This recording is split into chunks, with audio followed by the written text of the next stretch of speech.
come from a family of, you know, I think everyone does sports in there, and we're going to talk about water skiing. That's how you started. Yeah. So what was it like? It's good. It's good to get back to water skiing. Winning SEA Games gold was pretty special a few years ago, and obviously you've seen my younger sister, Yes. my little sis, Aliyah, who's doing phenomenally well. I mean, I think she's ranked 8th in the world for under 17s, and she's 10.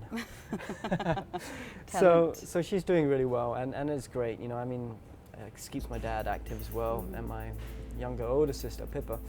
You know, she's now a 2-time Asian champion, and you know, for a woman in her mid-30s, it's good to keep active, and I think that's very important for her. Now, in your book, you mentioned that you had a pretty tumultuous relationship with your father. He was a gambler. It's something that you had to contend with growing up. How is it now? Gosh, I mean, it's perfect examples of expecting idols to be perfect when sometimes it's silly to think anyone's perfect. But father always tried to do his best, and he did very well by us. I think he got me to Formula One. He's the man responsible for doing that.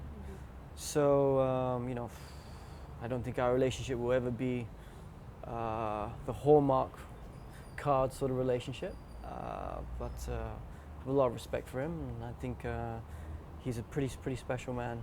He always gets done what he wants done. So that's not, you can't say that about many people. Okay. How's your relationship with your son? Having gone through that bit of a troubled childhood for you, how is it like with your son? Well, I think every parent tries not to repeat the mistakes they think their parents did. It doesn't necessarily mean that their parents made a mistake, but what you think they made. So you just try and improve on that, and try and take the good that you believe your parents imparted to yourself. I think we're doing okay. You know, I think this year was very important for me to try and spend more time in KL. So try to take less work in other areas so that I can be here when he's here.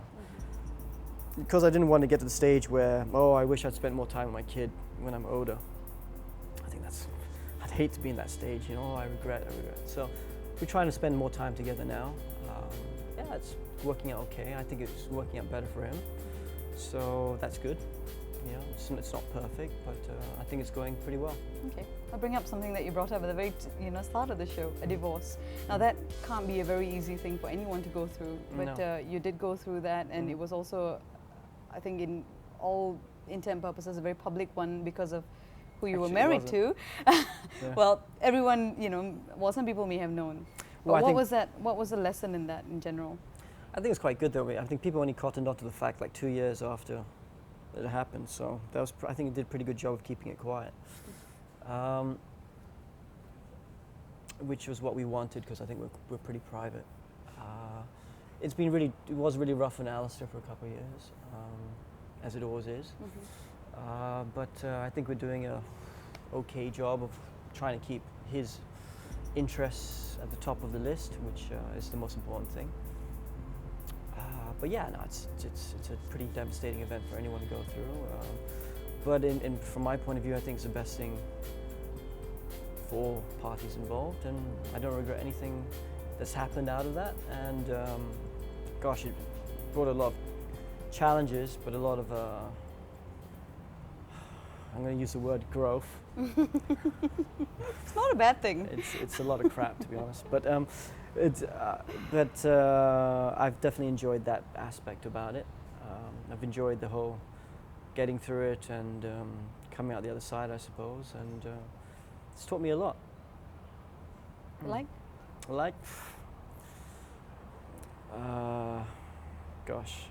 Like to always go for a prenup next time. It's not about the money at all. It's just about having a good exit strategy.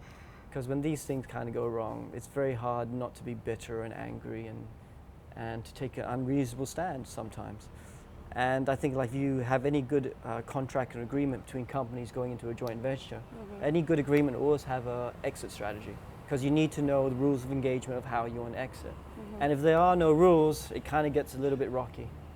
So to everyone watching, get a prenup. Just so that you have a good exit strategy. Because to not plan for the worst is foolish. You know, you always hope for the best, but to not plan for the worst is ridiculous. And that's one of the biggest lessons I'll learn is to not try and fool yourself into thinking everything will be okay, because it might not be. Would you say you're jaded? I don't think so. I still think actually I've been a lot more open about everything in my life. I think I treat my friends better and my family better. Okay, I may not make time enough to see him enough, but you know, work and my son has to take priority on that. But no, I think. Do you believe in the prospect of, you know, maybe meeting someone and, you know, having a whole? Yeah, I very much do so. I think I've had some very interesting relationships over the last few years where there's been a lot of love and a lot of happiness and laughter, but this has also been on a very realistic basis. Not trying to fool anyone or try and kid anyone, you know, let's be realistic about this, but let's enjoy whatever time we have together and just live life a bit. Very insightful, I have to say. Really? Now, well, I definitely see things in a different way. After the break on Stadium Unplugged. If I could do it over again in this life, like someone offered me F1 drive tomorrow, I'd say no. Hell no. If you manage your own expectations, then it doesn't matter what anyone else's expectations are.